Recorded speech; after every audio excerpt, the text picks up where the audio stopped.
날씨가 참 좋습니다. 이 좋은 날 우리 하나님께 예배드리기 위해 이 자리에 오신 한 분 한 분을 주님의 사랑으로 환영합니다. 우리 잠깐 기도하면서 예배 시작하겠습니다.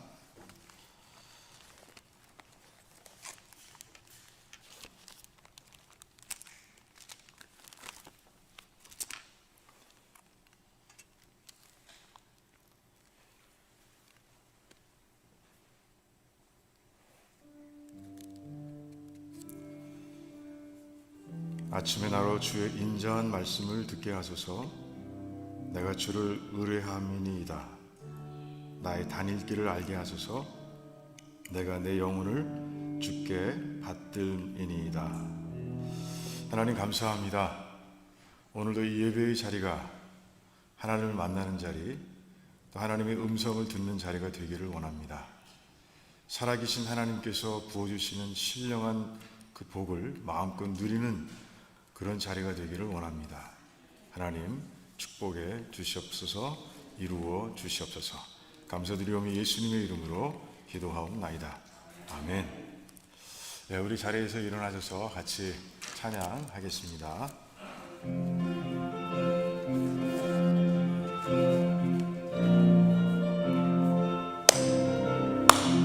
목마른 내 영혼 주가 이미 허락한 그 귀한 영생수 주여 갈망합니다. 그 약속 따라서 힘써 간구하오니 오 주여 내 기도 어서 들어주소서. 예수의 사랑 예수의 사랑 바다 물결같이 내게 임하니 영광의 물결에 온전히 쌓여서 내 영혼의 기쁨 한량없도다.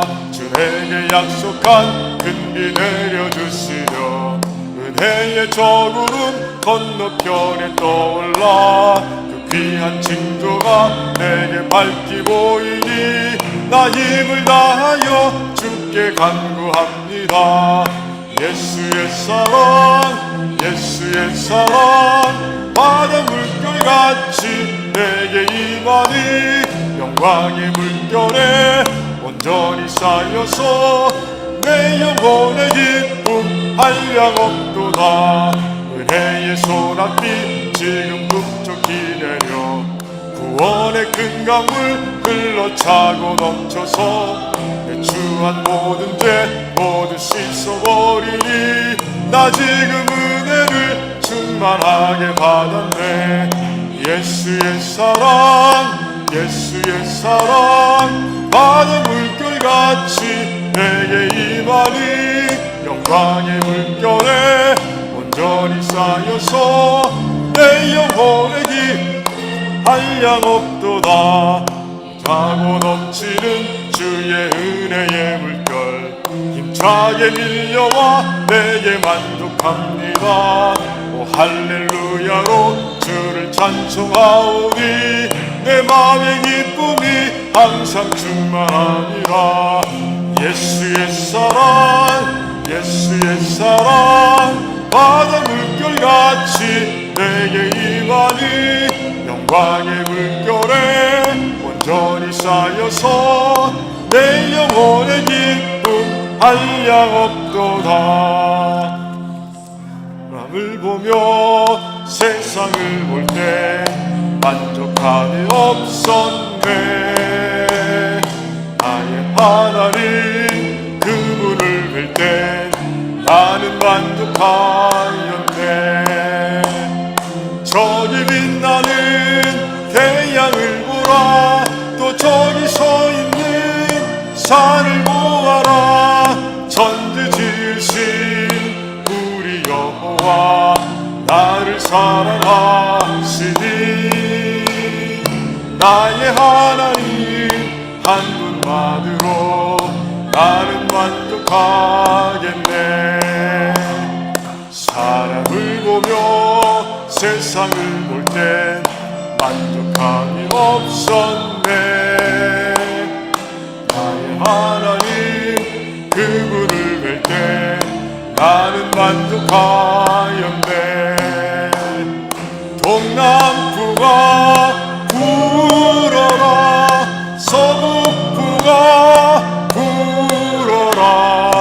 가시밭에 백합화 예수 향기 날리니 할렐루야 아멘. 가시밭에 백합화 예수 향기 날리니 할렐루야 아멘. 사람을 보며 세상을 볼 때 만족함이 없었네. 나의 하나님 그분을 뵐 때 나는 만족하였네. 저기 빛나는 태양을 보라. 또 저기 서 있는 산을 보아라.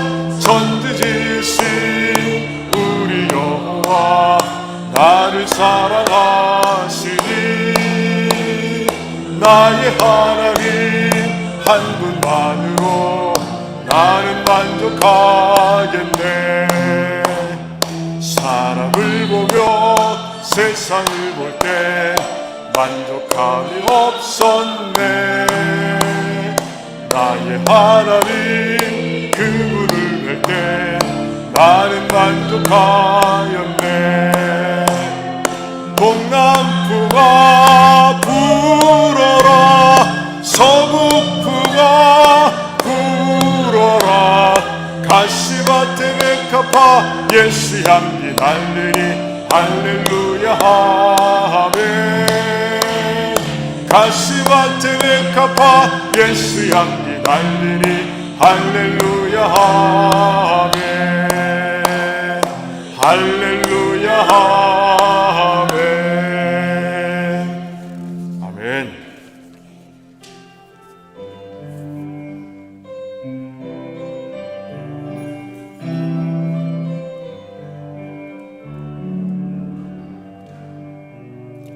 여기에 모인 우리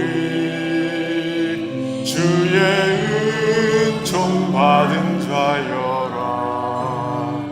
주께서 이 자리에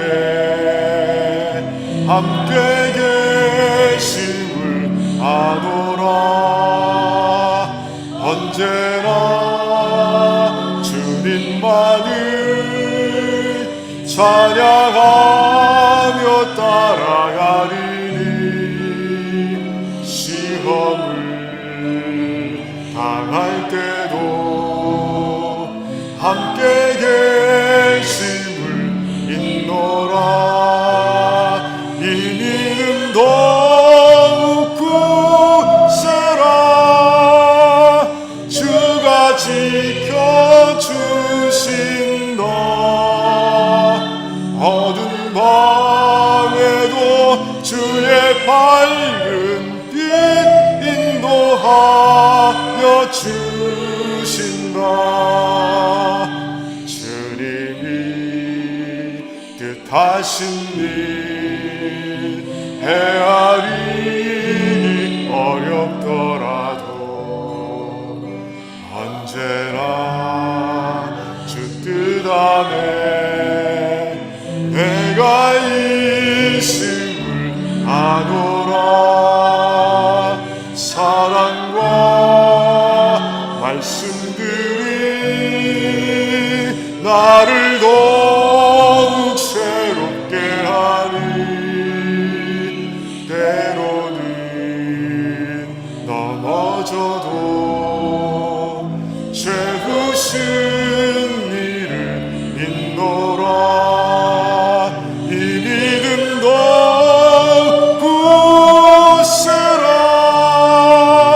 주가 지켜주신다. 어두운 밤에도 주의 밝은 빛 인도하여 주신다. 거기에 모인 우리 사랑받는 주의 자녀라. 주께서 뜻하신 바 우리 통해 펼치신다. 고통과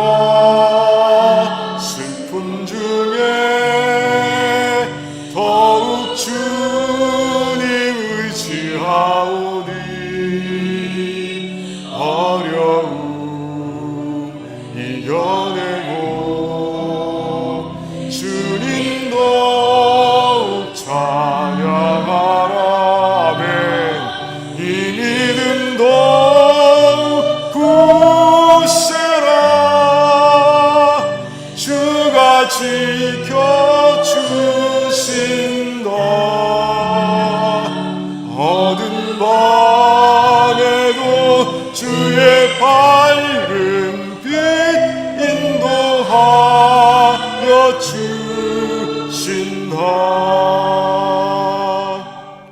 아멘. 우리 예배를 위해서 같이 기도하면 좋겠습니다. 그래요.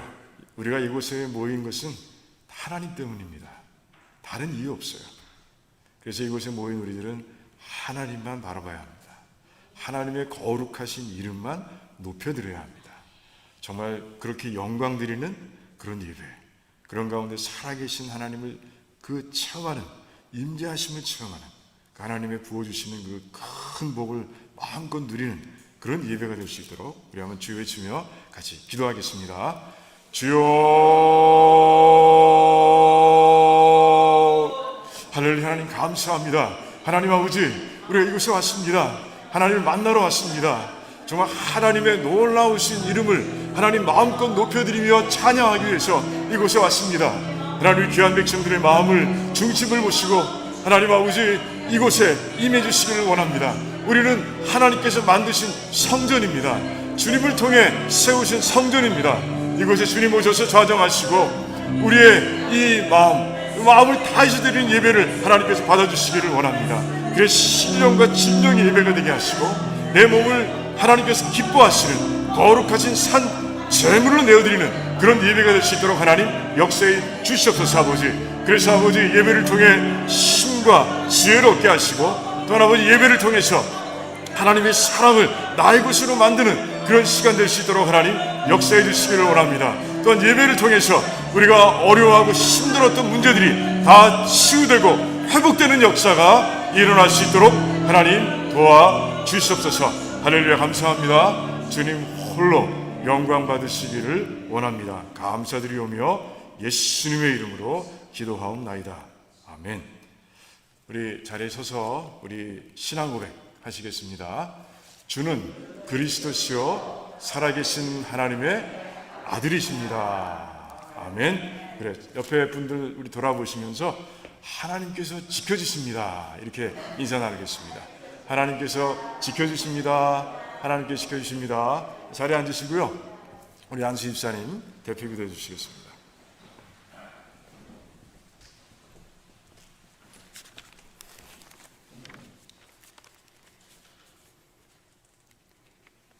여호와는 나의 목자시니 내가 부족함이 없으리로다. 우리의 참 목자가 되시는 하나님 아버지 은혜에 감사를 드립니다. 오늘 안식일 날, 거룩한 날, 온 하나님의 백성들이 여호와 우리 주 하나님께 두 손 높이 들어 찬양과 경배를 올려드립니다. 아버지 홀로 영광받아 주시옵소서. 거룩하신 하나님 아버지, 예배 드릴 때에 세상의 모든 짐 내려놓고 오직 주님만을 바라보기를 원합니다. 마음과 정성과 뜻을 다해 신령과 진정으로 예배 드릴 수 있도록 아버지 은혜 내려 주시옵소서. 사랑이 넘치는 자비하신 하나님 아버지, 세상에 지쳐있는 우리의 영혼에 생명과 빛으로 소망이 솟아나게 하여 주시옵소서. 온 땅에 은혜가 충만한 존귀하신 하나님 아버지, 연약하고 나약한 우리의 심령들에게 성령 하나님 이 순간 임재하셔서 성령의 영으로 충만케 하여 주시옵소서.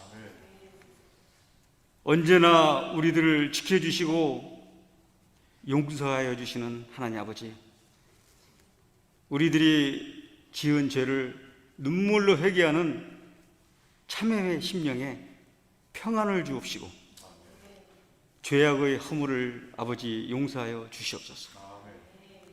아버지, 주님의 진리의 말씀에 순종하여 주님의 자녀답게 예수 그리스도의 향기를 전하는 자가 되게 하여 주옵시고, 믿지 않는 영혼들에게 복음을 전하는 믿음의 용사들이 되게 하여 주시옵소서. 사랑의 하나님 아버지, 주님의 능력만이 우리의 모든 육체와 영혼을 낫게 하실 줄 믿습니다. 사랑하는 형제 자매들의 아픈 병든 곳을 아버지 치유되어 완전하게 낫게 하여 주시옵소서. 아픈 고통들이 끝나고 다시 건강한 일상으로 돌아갈 것을 아버지 믿습니다. 주의 말씀을 선포하시는 우리 담임 목사님께 성령의 능력으로 붙들어 주시고 그 말씀을 인하여 우리의 영혼이 변화되고 회복되고 치유되는 역사가 나타나게 하여 주시옵소서. 주님의 영광을 위해 하나님께서 세워주신 우리 두란노 침례교회 사랑과 소망이 넘치는 예배의 은혜가 있게 하여 주옵시고 모든 예배마다 하나님의 영광으로 채우셔서 성령 충만한 교회가 되도록 아버지 은혜 내려 주시옵소서. 감사드리오며 살아 역사하시는 우리 주 예수 그리스도의 이름으로 기도드리옵나이다.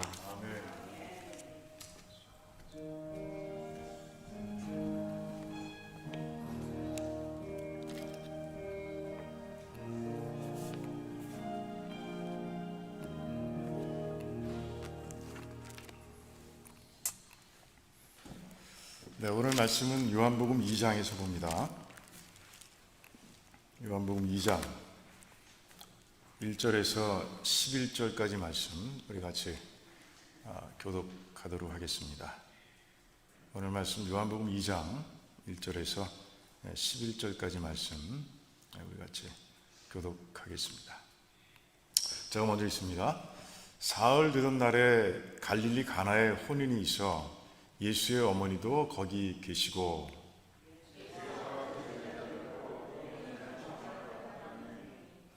포도주가 모자란지라 예수의 어머니가 예수에게 이르되 저희에게 포도주가 없다 하니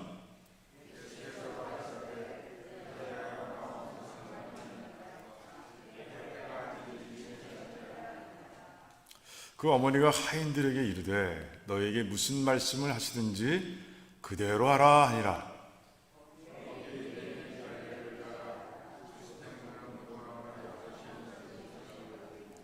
예수께서 저희에게 이르시되 항아리에 물을 채우라 하신즉 아구까지 채우니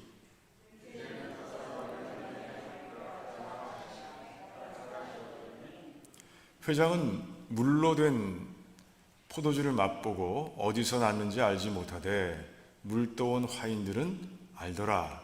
연회장이 신랑을 불러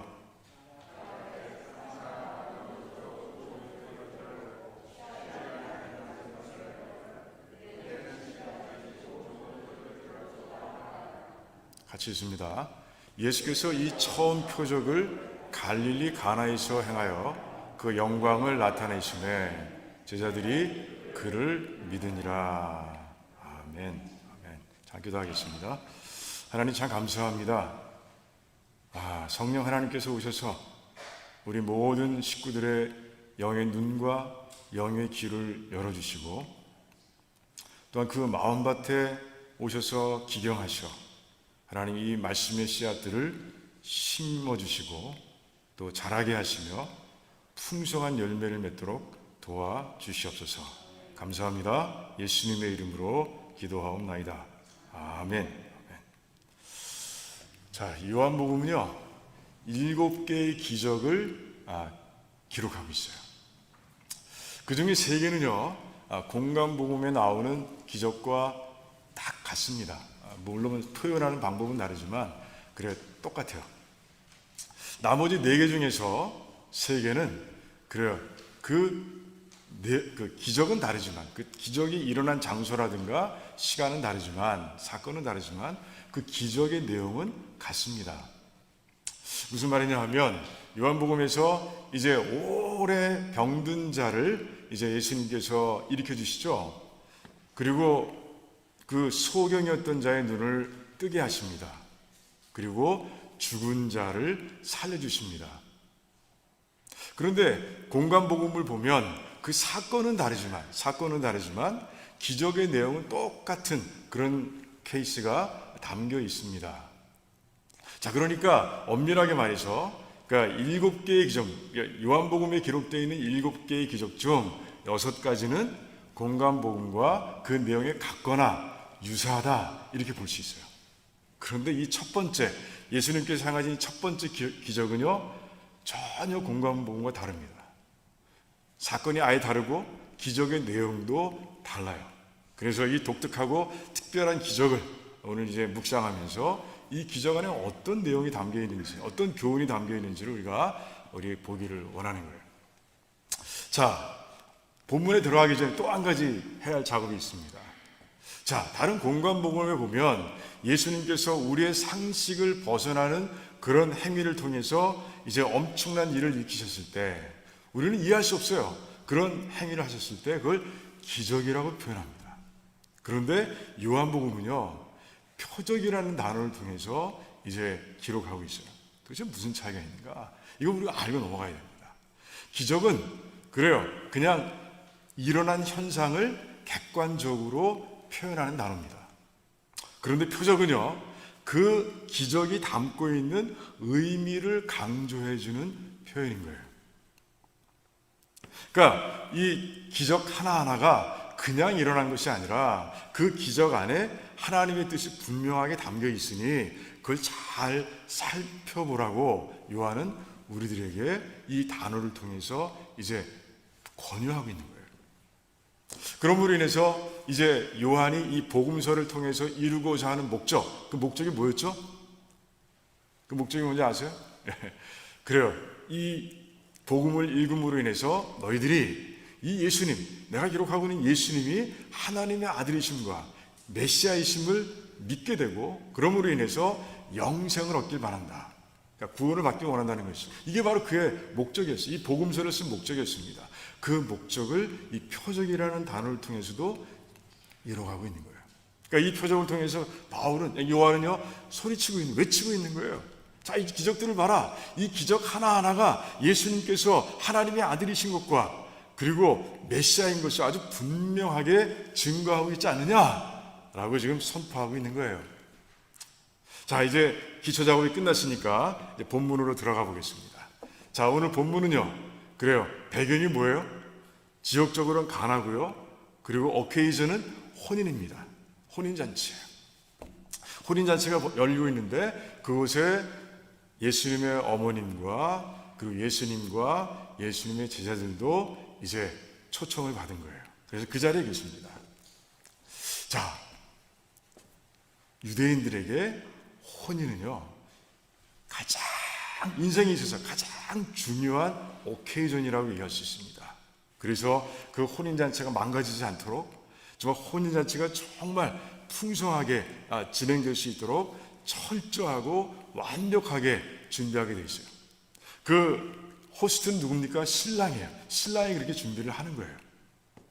그래서 완벽하게 준비하기 위해서 신랑은 먼저 초대합니다. 그리고 초대에 응한 사람들만 혼인잔치에 오게 돼 있어요.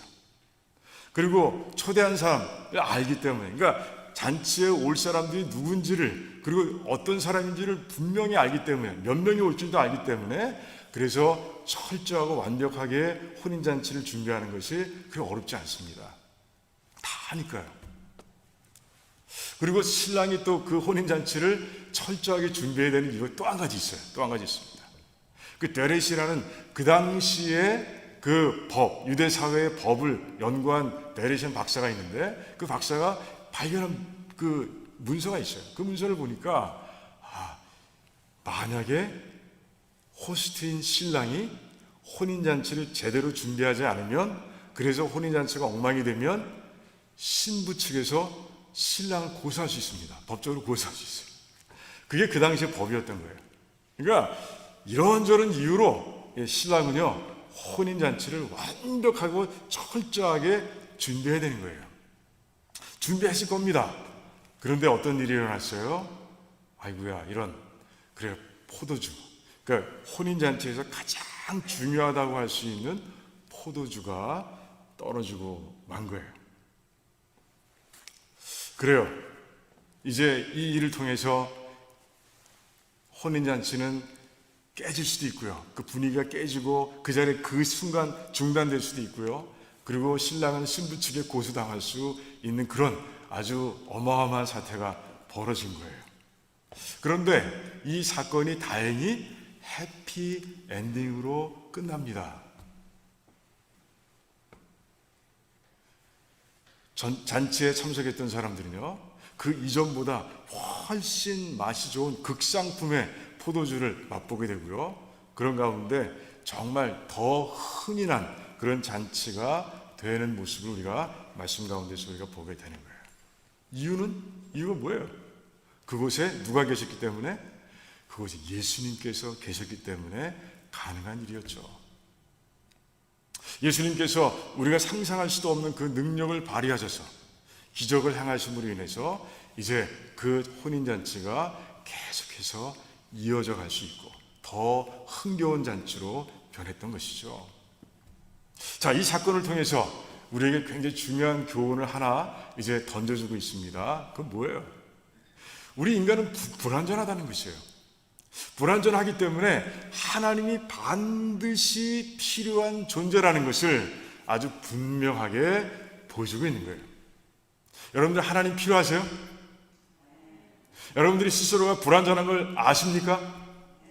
예, 하나님은 우리에게 절대적으로 필요하신 분인 거예요. 그걸 분명하게 얘기해주고 있는 거예요. 혼인잔치가 어떻게 준비됐어요? 철저하고 완벽하게 준비됐습니다. 아무 문제 없이 일주일 동안 잔치가 진행될 줄 알았습니다. 그런데 포도가 떨어진 거예요. 이 사건을 통해서, 이 사태를 통해서 우리 인간이 얼마나 불완전한지를 아주 분명하게 보여주고 있는 거예요. 그런데 예수님께서 그 문제를 다 해결해 주심으로 인해서 그 사건이 해피엔딩으로, 주님 때문에 해피엔딩으로 끝나는 모습을 보면서 정말 하나님이 우리에게 필요하다, 반드시 계셔야 함을 아주 분명하게 우리에게 가르쳐주고 있는 것이죠. 우리에게 하나님은 절대로 필요하신 분입니다. 우리 저는 야곱 아시죠? 야곱은 꾀가 많은 사람이었습니다. 그 꾀를 통해서 자기가 얻고 싶은 걸 다 얻었어요. 뭘 얻었어요? 그 형 에서를 속여서 이제 장자권을 뺏었고요. 그리고 엄마와 합작해서 아버지를 속임으로 인해서 또 이제 축복권까지 뺏었습니다. 야곱의 꾀는 거의 완벽했습니다. 그런데 그 모든 걸 다 얻었다고 생각한 순간에 이제 야곱은 추락하기 시작하는 거예요. 야곱이 가진 꾀로도 그 분노하고 있는 형의 에서를 달랠 수가 없었던 거죠. 그런 가운데 형을 피해서 달아나기 시작하고 외삼촌 집을 향해 달아나기 시작합니다. 그러다 어디서 노숙합니까? 베델이라는 곳에서 노숙을 하게 되죠. 그때 하나님 만난 거예요. 그때 하나님 만났고 그때 하나님을 내가 믿고 의지하겠습니다라고 결단하게 되고요. 그리고 하나님께서는 야곱에게 내가 너와 항상 함께 하겠다는 약속을 주셨어요. 그 후 야곱의 삶은요 바뀝니다. 서서히 변화됩니다. 자, 그렇다고 그의 삶이 바뀐 게 아니에요. 그 불완전한 삶이 바뀐 건 아니에요. 정말 외삼촌 집에 갔어도요, 그리고 그 이후의 삶을 봐도 야곱은 참 어려운 순간들을 많이 경험하게 됩니다. 첫 번째 어려움이 뭐였어요? 정말 외삼촌의 둘째 딸 라헬을 얻기 위해서 7년 동안 일하기로 약속을 했는데 외삼촌의 속임수에 의해서 7년을 더 일하게 됐습니다.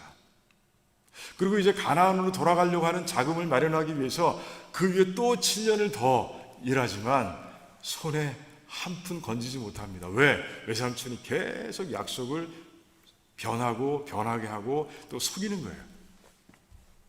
자, 가나안 땅에 와서 들어올 때도 마찬가지였습니다. 지금 오랜 시간, 21년이라는 시간이 지났습니다. 그래서 형 에서가 이제 다 잊어버렸을 거라고 생각했는데 아니에요. 그렇지 않은 거예요. 형 에서가 여전히 분노해서 그 분노한 모습으로 자기를 죽이겠다고 달려오는 그런 소식을 전해 들은 겁니다. 가나안 땅에 정착해서는 뭐 괜찮았습니까? 딸 디나가 그 가나안 족속에 의해서 이제 그 성폭행 당하는 그런 비참한 일을 겪게 되고요. 또 자녀들이 불화하는 거예요. 그런 가운데 요셉이 가장 사랑하는 아들 중에 하나인 요셉이 애굽으로 팔려가게 됩니다. 그래서 아들이 죽었는지 살았는지도 모르고 22년 동안을 지내는 거예요. 거기다가 엄청난 기근을 겪게 되는 것이죠.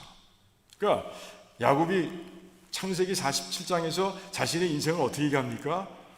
험난한 세월을 보냈습니다. 험난한 세월을 보냈다고 그렇게 서머라이즈하고 있는 것을 우리가 보게 됩니다. 그러니까 그 위기의 순간들, 그 야곱이 만난 그 험악한 순간들을 우리가 다 모아놓으면 험악한 세월이 분명해요. 그런데 그렇지 않았어요. 왜? 야곱은 하나님을 믿고 의지했고요. 그런 가운데 함께 하시는 하나님께서 그 모든 위기의 순간에서 야곱을 건져주셨고요. 그리고 야곱을 든든하게 붙들어 주셨기 때문에 그렇습니다. 그래서 위기를 겪으면서 그 위기를 건너갈 때마다 야곱은 이 안에 하나님을 향한 믿음이 점점 더 단단해진 거예요. 이처럼 우리가 살고 있는 환경은 바뀌지 않아요. 하지만 하나님께서 우리와 함께 하실 때, 내가 하나님의 자녀가 될 때 우리의 삶은 그래요. 정말 야곱의 삶처럼 그렇게 변하게 된다는 것이죠. 신학자인 폴 틸레이는 우리가 살고 있는 이 세상, 우리가 발을 딛고 있는 이 세상을 뭐라고 얘기합니까? 흔들리는 터전이라고 얘기합니다. 이사야서 24장의 말씀에 근거해서 흔들리는 터전이라고 얘기하고 있는 The shaking of the foundation. 흔들리는 터전이라고 얘기하고 있어요. 자, 최근 2년 동안 우리가 뭘 겪고 있습니까? 코로나 바이러스를 겪고 있어요. 그런 가운데 진짜 이 폴 틸리의 말이 참 실감이 나지 않습니까? 흔들린 터전인 거예요. 그러다 보니 그 위에 서 있는 우리도 마찬가지입니다. 흔들리고 있는 거예요. 흔들릴 수밖에 없는 거예요. 그만큼 불안전한 삶을 살아가고 있는 거예요. 불안정하고 불안전한 삶. 그 불안정하고 불안전한 삶이 뭘 만들어냅니까? 염려를 만들어내고 두려움을 만들어내는 것이에요. 그런데 예수 그리스도를 믿고 하나님의 자녀가 된 우리의 삶은 달라졌다는 것이죠. 왜? 우리는 분명히 육신적으로는 이 땅, 이 흔들린 터전 위에 발을 딛고 있습니다. 그런데 우리의 영혼은 어디에 뿌리를 내고 있어요? 하나님 나라에 뿌리를 내리고 있는 거예요. 그게 다르다는 것이죠. 그런 모습을 바울은요, 골로새서 3장에서 이렇게 얘기하고 있어요. 우리의 생명은 예수 그리스도를 통해 하나님께 감추인 자가 되었다라고 그렇게 얘기하고 있습니다. 그 말씀을 원어대로 가만히 묵상해 보면 그 뜻은 뭐냐?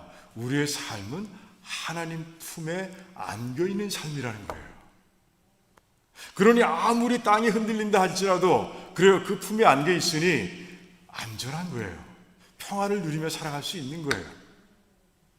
자, 이사야서 43장에서 뭐라고 얘기합니까? 그래, 하나님께 직접 말씀하십니다. 내가 택한 백성이 물 가운데로 지난다 할지라도, 그리고 불 가운데 지난다 할지라도 내가 그들과 함께 할 것이다 라고 말씀하세요. 아멘. 그래서 그들이 물에 침몰치도 않을 것이고 불에 산라지지도 않을 것이다 라고 하나님께서 직접 말씀하고 계신 것을 우리는 읽고 압니다. 우리의 삶이 그렇게 변한 거예요. 이 진리를 잊지 마시기 바랍니다. 이 분명한 진리를 우리 가슴에 품고 살아야 되는 거예요.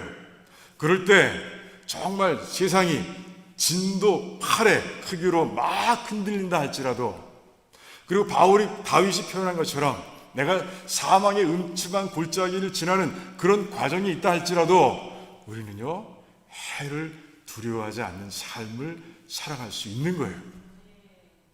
우리들이 그런 하나님의 백성이라는 것을 분명히 믿으시기 바랍니다. 그리고 정말 위기의 순간이 온다 할지라도 정말 함께 하시는 하나님, 우리를 붙들어 주시는 하나님, 우리를 이 위기의 자리에서 벗어나게 하시는 하나님을 바라보면서 그 품에 안겨서 하루하루를 살아가며 찬송하는 한 분 한 분 되시기를 주님의 이름으로 축원합니다. 우리에겐 주님이 계세요. 주님이 계십니다.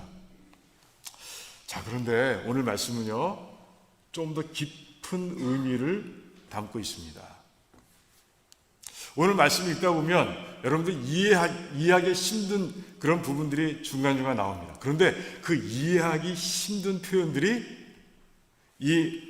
그 표적이 담고 있는 두 번째 의미를 발견할 수 있도록 만들어주는 클루가 됩니다. 클루, 열쇠가 됩니다.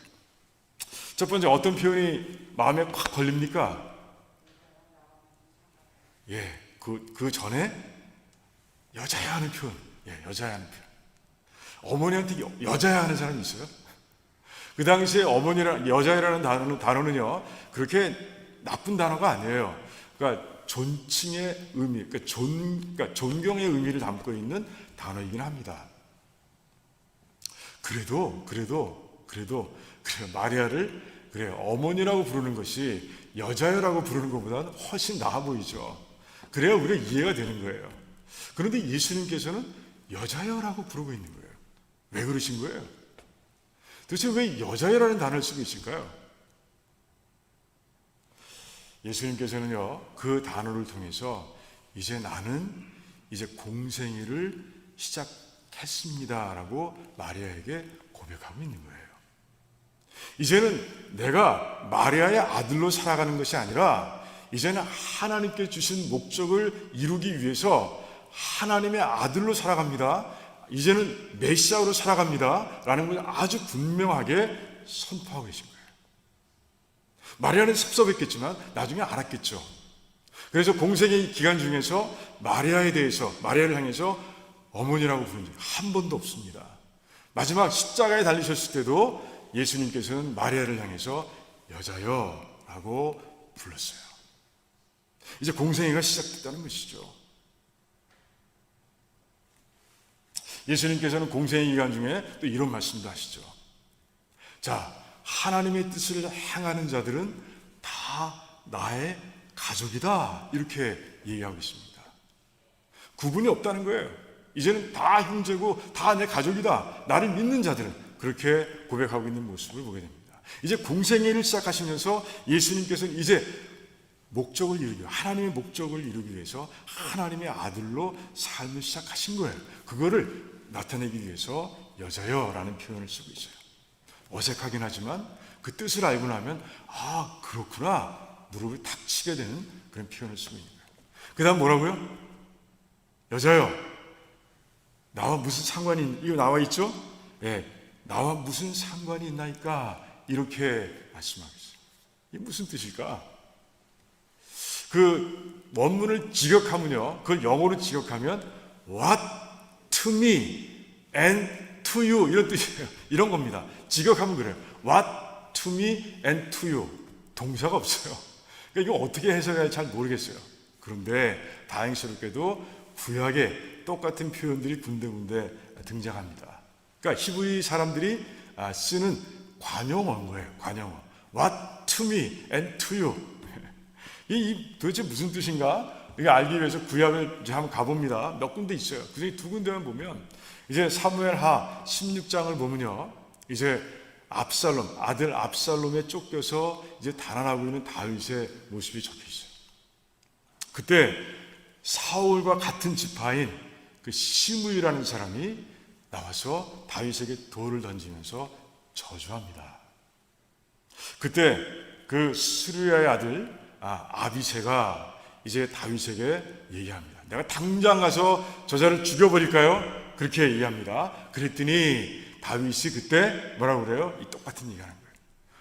내가 너와 무슨 상관이냐? 이렇게 얘기하는 거예요. 그러니까 이것은 내가 당연히 받아야 될 것이야. 하나님의 뜻에 의해서 당연히 받아야 할 것인데 너는 이 일과 상관이 없다라고 그렇게 얘기하고 있는 것이에요. 자, 그리고 역대하 35장을 보면 이런 장면이 나옵니다. 애굽왕 누고가 갈그미스를 치기 위해서 그 남유다 땅을 이제 근처로 이제 가는 거예요. 그런데 남유다를 침범하려고 하는 줄 알고 요시야 왕이 군대를 이끌고 누고 앞에 서는 거예요. 그래서 누고가 이제 그렇게 말하는 거예요. What to me and to you, 이렇게 얘기합니다. 내가 너와 무슨 상관이 있냐? 나는 지금 갈그미스를 치러 가는 거야. 너하고는 상관없으니 그냥 군사를 거느리고 이제 돌아가라. 이렇게 얘기하고 있는 모습을 보게 되는 것이에요. 자, 이해가 되세요? 그래서 예수님께서 여자여, 나와 무슨 상관이 있습니까? 이 말씀하신 게 이해가 되세요? 그래도 이해가 잘 되질 않아요. 왜? 굉장히 어머니 마리아에게 하는 말로는 좀 모질게 느껴지는 거예요. 여자여, 나와 무슨 상관이 있습니까? 라고 이렇게 얘기하는 것 이해가 됩니까? 네, 이해가 되잖아. 마리아도 아마 마음의 상처를 받지 않았을까 하는 생각을 해보긴 합니다. 그런데 이제 그러니까 예수님의 이 현재의 신분을 이제 이해해달라는 거예요. 오해하지 말고 이제부터 이 공생애를 내가 시작했사오니 이제는 어머님의 말을 듣는 사람이 아니라 여자의 말을 듣는 사람의 뜻을 따르는 사람이 아니라 이제는 오직 하나님의 뜻에 따라서 행동하는 살아가는 그런 내가 되었다는 것을 얘기하고 있는 거예요. 이제 내 인생에는 오직 하나님의 뜻만 있습니다. 나의 삶은 온전히 하나님의 것입니다. 그러니 이제 이 사실을 분명히 아시면 좋겠습니다. 라고 그렇게 얘기하고 있는 것이에요. 이것도 뭐예요? 뭐와 연결이 돼요? 공생애와 연결이 되는 것이에요. 예수님께서는 이제 공생애를 시작하신 거예요. 그 뒤에 나오는 내 때가 아직 이르지 않았습니다라는 말씀도 나는 이제부터 하나님의 스케줄에 따라서 사는 사람입니다. 하나님의 스케줄에 따라서 여기도 갔다가 저기도 갔다 하는 그런 삶을 살아야 하는 사람입니다. 라고 그렇게 고백하고 있는 것이에요. 자, 그래서 오늘 말씀이 이제 큰 의미를 갖고 있는 거예요. 공생애를 왜 시작하셨습니까? 예수님께서 공생애를 시작하신 목적이 뭐예요? 인간을 구원하기 위해서. 하나님께서 아들을 보내신 목적이 그거잖아요. 그래서 예수님께서는 요한복음 5장 30절에서 이제 그렇게 고백하고 계신 거예요. 이제 나는 내 스스로 살 수 없다. 나의 원대로 살지 못한다. 나는 이제 하나님의 원대로 살아가는 삶이라 라고 그렇게 고백하고 있는 모습을 보게 됩니다. 그 목적을 이루기 위해서 이제는 하나님의 뜻만을 순종하는 자가 되었다는 것이죠. 그런 의미에서 그 공생애의 관점에서 이 기적을 해석해야 한다는 것이에요. 그 속에서 의미를 발견할 때 우리는 깊은 구원에 관련된 하나님의 뜻을 발견하게 된다는 것이죠. 자, 이 본문을 이해하기 위해서는 이제 그 이해할 수 없는, 우리가 이해하기 어려운 표현을 해석하는 것도 중요하지만 하나님께서 이 사건 속에 장치해 놓으신 그 상징적인 도구들을 또한 발견할 수 있어야 돼요. 자, 첫 번째 상징적인 도구가 뭐예요? 바로 혼인잔치죠. 여러분, 혼인잔치하면 뭐가 제일 생각이 나요? 제일 먼저 천국잔치가 생각나시죠? 천국잔치. 이 혼인잔치는 천국잔치를 상징하고 있는 거예요. 두 번째, 하나님께서 장치해 놓으신 도구는 뭐냐? 돌 항아리입니다. 돌 항아리가 왜 거기 있다고요? 유대인의 결례를 따라서 라고 되어 있습니다. 유대인들이 어떤 결례입니까? 민수기 19장에 보면 이제 더러운 것을 씻어낼 때 너희들은 물을 사용하라 이렇게 말씀하고 계세요. 그래서 그 율법을 행하기 위해서 이제 돌 항아리를 두고 거기에 물을 담고 그리고 물을 통해서 이제 자신을 정결케 하는 그런 의식을 치르는 것이죠. 그게 바로 이제 상징적인 의미를 갖고 있는 거예요. 자, 그러니까 그 돌 항아리와 물은 무엇을 상징합니까? 율법을 상징하는 것이에요. 율법. 자, 그런데 오늘 말씀을 보니까 그 돌 항아리에 담겨 있는 물이 그 혼인잔치의 위기를 구해낼 수 있습니까? 없습니까? 그 천국잔치가 중단되는 것을 막을 수 있어요? 아니면 막을 수 있어요? 막을 수 없는 거예요. 그 물을 아무리 퍼다 줘도 그 물로는요, 그 문제를 해결할 수가 없는 거예요. 불가능한 거예요. 그래서 이 물을 통해서, 이 율법을 상징하는 물을 통해서 이제 하나님께서 뭘 말씀하고 계신 거예요? 율법을 통해서는 너희들이 죄를 완전하게 씻을 수 없다라는 걸 말씀합니다. 죄를 짓지 못하면 천국 잔치에 들어갈 수 없죠. 그러니까 이 율법을 통해서는 너희들이 구원받을 수 없다라고 말씀하시는 거예요. 이게 무슨 말입니까? 불완전하다는 것이죠. 너희들이 율법을 지켜서는 구원에 이를 수 없다는 것을 이 사건을 통해서, 이 사건을 상징하는 그 여러 가지의 그 장치들을 통해서 하나님께서 말씀하고 계신 거예요. 그럼 물이 소용없습니까? 그 율법이 소용없는 거예요? 아니에요. 바울은 분명히 갈라디아서 얘기합니다. 갈라디아서에서 율법은 몽학선생이라 분명히 펑션이 있는 거예요. 그러니까 율법을 지켜서 이제 구원을 얻을 수 없는 것을 깨달은 자들을 어디로 인도하는 거예요? 누구한테 인도하는 거예요? 예수님께로 인도해 준다는 것이에요. 율법은 분명히 의미가 있습니다. 분명히 있어야 되는 것이에요. 그리고 하나님께 주신 것이에요. 그게 중요한 것입니다. 그 펑션을 하나님께서는 바울을 통해서 말씀하고 계신 거예요. 그래서 예수님께서는요, 그냥 샘에 가서 물을 떠다가 이제 갖다 주라 이렇게 말씀하시지 않았어요. 돌 항아리에 물을 채우라, 의미가 있는 거예요. 돌 항아리에 물을 채우라.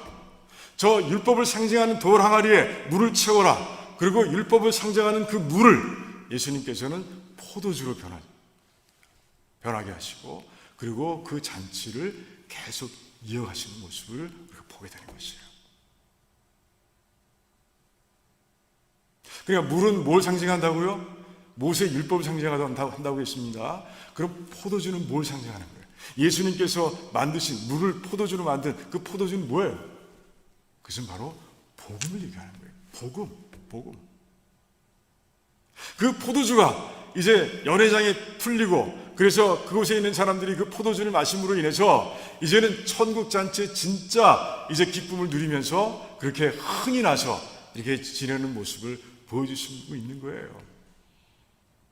그 포도주를 통해서 이제 물과 포도주, 물이 변해서 포도주가 된 그 사건을 통해서 이제는 내가 율법의 시대를 닫는다. 이제는 은혜의 시대를 내가 연다. 아들을 통해서 이렇게 선포하고 계신 거예요. 그래서 첫 번째 기적이 너무 의미가 깊은 거예요. 아, 이제 예수님께서 공생을 시작하시면서 은혜의 시대를 열어가신 거구나. 이 분명한 의미를 이 첫 번째 기적의 사건 속에 담고 계신 거예요. 여러분들은 물을 원하십니까? 아니면 예수님이 만드신 극상의 포도주를 원하십니까? 물? 포도주? 예, 포도주죠? 아멘? 예. 그리고 우리는 다 포도주를 이미 마신 사람들이에요. 하나님께서 신비한 방법으로 우리에게 포도주를 주셨고, 우리는 그 포도주를 마시고 이제 천국 잔치에 이미 참석하고 있는 자들입니다. 아직 하늘나라에서 천국 잔치에 참여하지 못했지만 지금 이곳에서 이제 천국 잔치, 교회의 삶을 통해서 천국 잔치를 누리고 있는 거예요. 할렐루야! 여러분 다 천국 잔치에 있는 겁니다. 포도주를 마시고 얼굴이 불카에 있습니다. 성령 하나님으로 충만해지면 우리는 그래요. 그 실체한 자 현상이 일어나죠. 하지만 전혀 다른 의미의 현상들이 일어나는 것이죠. 그런 삶을 우리가 살고 있는 거예요. 그런데 이 사건을 통해서 우리가 하나 생각해 봐야 할 게 있어요. 우리는 천국 잔치에 앉아 있는데 옆자리가 비어 있는 거예요. 아직도 빈자리가 있는 거예요. 아직도 그 사람들이 앉을 자리가 듬성듬성 비어 있는 거예요. 그리고 세상을 한번 돌아보세요. 아직도 흔들리는 터전 위에서 그래요. 정말 구원의 길을 모르고 헤매는 사람들이 분명히 그곳에 있습니다. 그것도 내가 사랑하는 사람들 중에. 우리 어떻게 해야 돼요? 포도주를 들고 나가야죠. 하인들처럼 그 물이 변해서 포도주가 된 그 포도주를 떠서 간 그런 그 혼인잔치장으로 들어갔던 하인들처럼 우리는 그 포도주를 가지고 내가 사랑하는 사람, 아직도 믿지 않는 사람들에게 다가가야 되는 거예요. 그리고 이제 그 옆자리를 우리가 사랑하는 사람들로 채우고 그들과 함께 이제 천국 잔치를 마음껏 즐길 수 있어야 한다는 것이죠. 또 전도로 이어집니다. 그래요. 우리 한 사람 한 사람이 그렇게 이 첫 번째 기적의 사건의 의미를 다 깨닫게 되길 원하고요. 그래서 정말 아직도 그 천국 잔치장 밖에서 추위에 떨며 또 강도 7, 8에 그 흔들린 터전 위에서 불안정하게 살아가는 사람들에게 다가가서 이제 구원의 복음을 전하고, 그리고 그들과 함께 정말 천국 잔치에 앉아서 함께 앉아서 그 영원한 생명을, 그 영원한 기쁨을, 그 영원한 행복을 함께 누리는 그런 귀한 백성들이 되시기를 주님의 이름으로 축원합니다. 기도하겠습니다. 하나님, 이제 같이 기도하려고 합니다. 저희들의 기도를 이루어 주시기를 원합니다.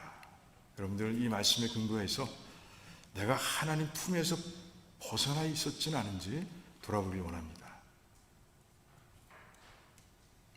하나님께서 함께 하시면 우리의 이 불완전한 삶은 그래요, 행복한 삶으로 바뀌는 거예요. 내가 과연 주님의 품에 숨겨있는 삶인가, 감추인 삶인가 돌아보길 원합니다.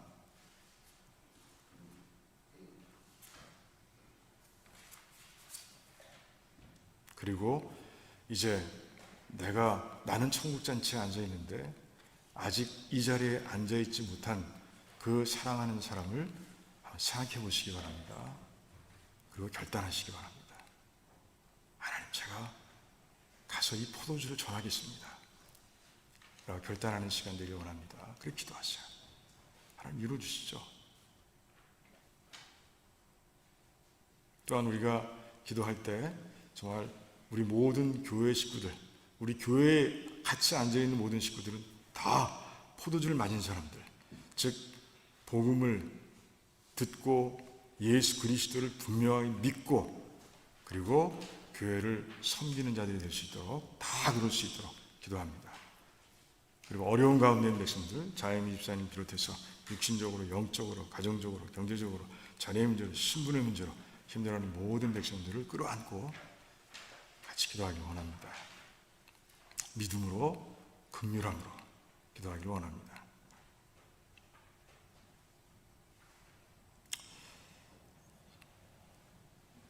그래요. 이 몇 가지 기도 제목을 놓고 우리 한번 정말 영혼 깊은 곳에서, 중심에서 우리 하나님께 이 기도의 제목들을 올려드리는 시간 갖도록 하겠습니다. 기도합니다.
할렐루야. 하나님 참 감사합니다. 우리가 마음을 합해서 우리 중심으로 드린 이 모든 기도의 제목을 우리 하나님께서 이루어 주실 줄을 믿습니다. 감사드리오며 예수님의 이름으로 기도하옵나이다. 아멘. 우리 찬송가 94장 부르시면서 준비하신 예물 하나님께 드리는 시간 갖도록 하겠습니다.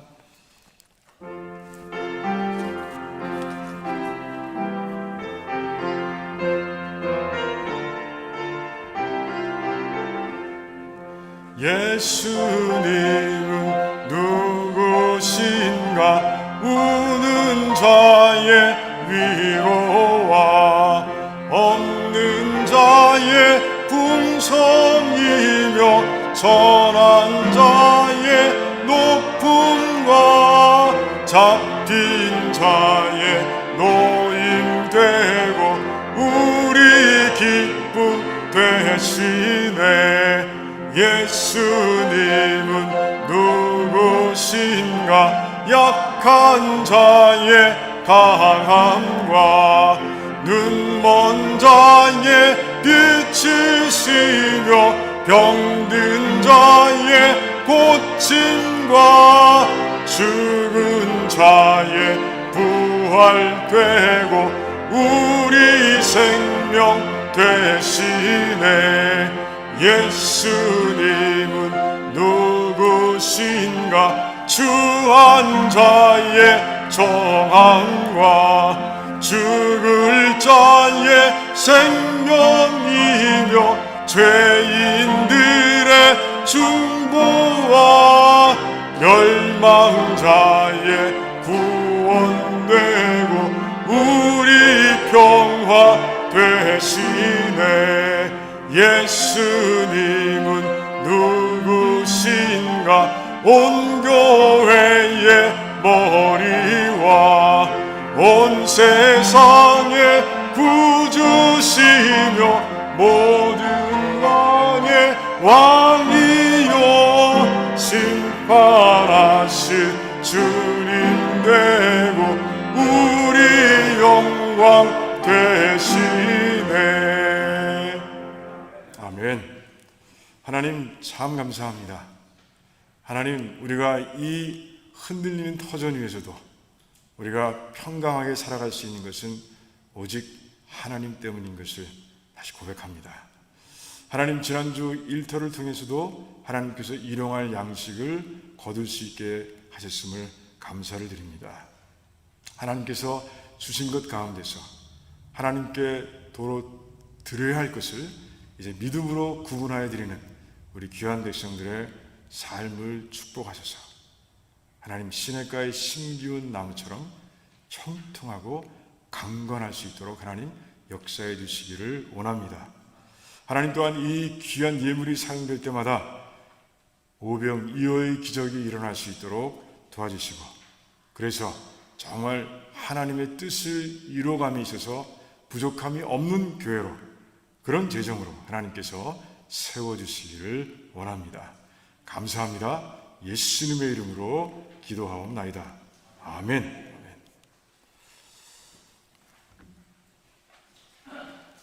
오늘 함께 예배드리시는 분들이 있습니다. 그래요. 먼저 우리 박상현 목사님과 박예자 사모님, 참 오래간만이죠. 거의 2년 가까이 됐죠. 이렇게 오늘 같이 모시고 예배드렸는데 너무 감사합니다. 하나님께 영광을 올려드리고요. 그리고 또 김미선 자매님, 우리 예배에 잠깐 참여하셨고 하셨습니다. 그래요. 오늘 소개는 나중에 또 하도록 하겠습니다. 네, 그래요. 알겠습니다. 그래요. 우리 그래도 기도는 할게요. 제가 김미선 자매님을 위해서.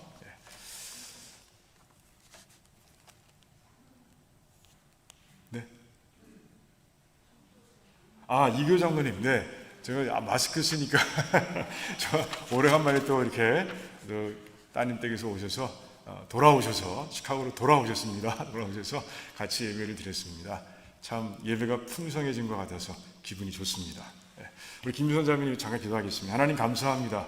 우리 김미선 자매님 이렇게 하나님의 인도하심으로 이곳에 와서 함께 예배를 드렸습니다.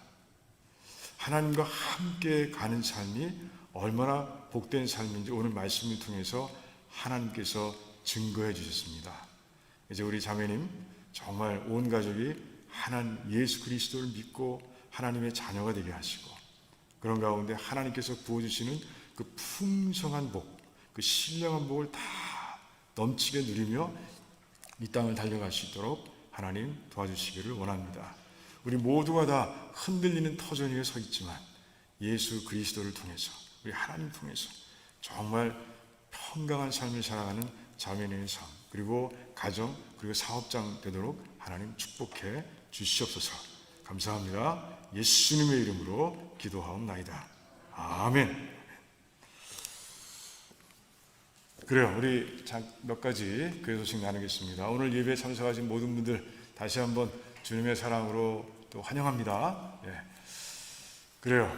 코비드 때문에 우리가 지켜야 할 것들 우리 같이 잘 지켜나가길 바라고요. 예. 넘어가 볼까요? 예. 네, 새가족 기실 다음 주에 있습니다. 10월 24일 주일 예배 후에 우리 회의실에서 갖도록 하겠습니다. 지금까지 등록하신 분들 모두가 대상입니다. 우리 점심 식사 다음 우리가 한 달에 한 번씩 목장에 준비하시는데, 우리 시원 목장에서 우리 다음 주일날 이제 온 식구들에게 도시락을 준비해 주시기로 하셨어요. 너무 감사드리고 사랑의 섬김에 또한 감사를 드립니다. 그러니까 미리 말씀드리는 것은 이 도시락을 가지고 어떤 계획을 세울까 미리 계획을 세우시라는 거예요. 날씨도 좋으니까 밖에 나가셔서 친구하셔도 참 좋을 것 같아서요. 내일 1일 단풍 여행을 떠납니다. 원하시는 분들을 아직 박용관 집사님께 말씀해 주시면 돼요. 그래서 알려주시고요. 그리고 장소는 홀리, 그리고 내일 떠납니다. 내일 아침 10시에 이 교회 주차장에서 떠나게 되어 있습니다. 여러분 기억하시고요. 그리고 점심 식사와 간식 등등 몇 가정이 자원에서 섬기기로 하셔가지고 교회 비용은 안 들 것 같습니다. 아무튼 최소한 들 것 같고요. 감사하고요. 네. 그리고 이본신 전도사님 기억하시는 분들이 계실 거예요. 이본신 전도사님이 그 피터슨 양로원이죠. 거기에 계셔서 좀 멀기도 하고, 그리고 코로나 때문에 찾아뵙지도 못하고, 그래서 몇 분만 가서 보신 거를 알고 있는데 가까운 곳으로 오셨어요. 나일즈 양로원으로 옮기셨어요. 이제 2주 격리만 하게 되면 이제 면회가 가능합니다. 여러분들 한 식구니까 시간 되시면 오가는 길에 잠깐 들려서 이제 좀 위로도 해주시고 기도도 해주시고 그러면 좋겠습니다. 예, 다른 광고 없죠? 예, 그래요. 우리 다 같이 일어나셔서 마지막 찬송 후에 우리 축도로 마치도록 하겠습니다.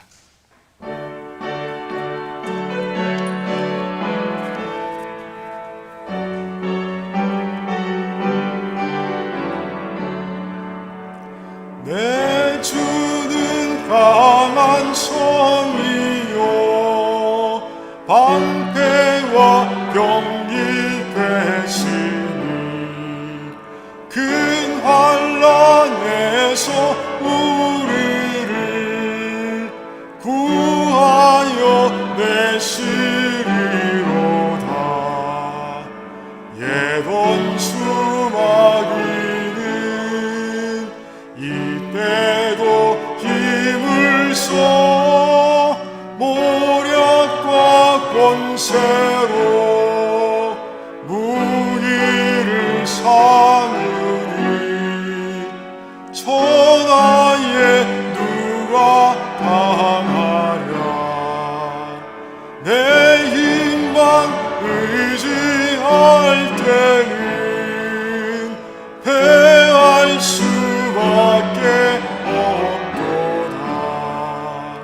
힘 있는 장수 나와서 날 대신하여 싸우네. 아멘. 이 장수 누군가? 주 예수 그리스도 만군의 주로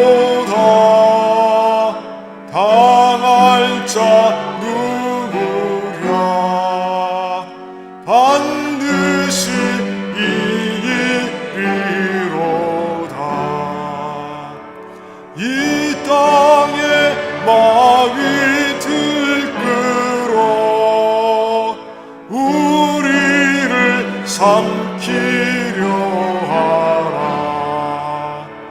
겁내지 말고 솟거라. 진리로 이기리로다. 친척과 재물과 명예와 생명을 다 빼앗긴데도 진리는 살아서 그 나라 영원하리라.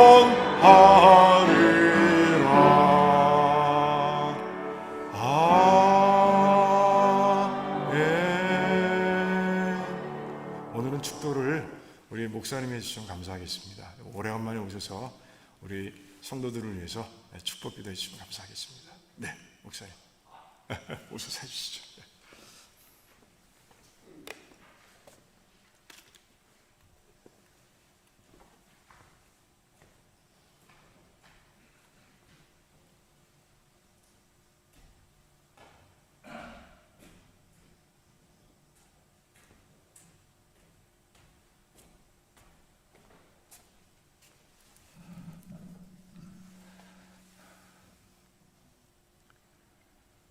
하나님을 가까이 하라.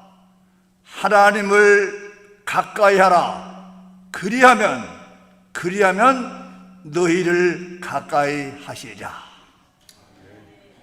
지금은 우리 주 예수 그리스도의 무한하신 그 은혜와 아버지 하나님의 그 넓으신 십자가의 사랑과 성령의 감화 감동으로 인해서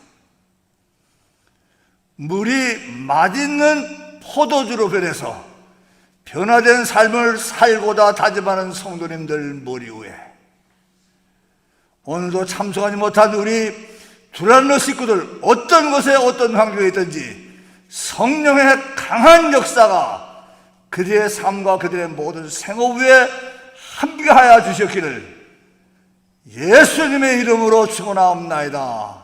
아멘.